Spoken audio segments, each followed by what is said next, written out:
बिस्मिल्लाहिर्रहमानिर्रहीम। नाज़रीन, आपको याद होगा शायद जो पुराने फॉलोअर्स हैं देखने वाले, यहाँ पे खड़े होके मैंने क्लिप बनाया था और पिछले साल मुझे यही लगा कि ये 2 साल के, जबकि पौधे मैंने खुद लगवाए थे और अब ये 2 साल के अब हुए हैं। अभी भी 2 महीने पड़े हैं, फरवरी मार्च में जाके 2 साल पूरे होंगे। तो ये देखें माशाल्लाह, ये जंगल जो है ना, हम जो पॉपुलर की शटरिंग होती है, जो लंटर के लिए इस्तेमाल होती है, उसके लिए कटाई करने जा रहे हैं।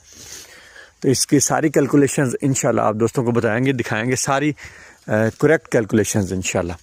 तो ये 2 साल का जो फॉरेस्ट है ये बिल्कुल तैयार हो गया। तकरीबन 14,000 पौधा यहाँ पे लगा हुआ था, इसमें कोई 2,000 पौधे की मोर्टेलिटी हुई है और अब बाकी पौधे जो हैं वो जो तैयार हो चुके हैं वो सेल कर लेंगे और बाकी जो बीच में छोटे खड़े हैं वो अगले साल के लिए इंशाल्लाह खड़े रहेंगे और इसमें और भी शिफ्टिंग अभी होनी है।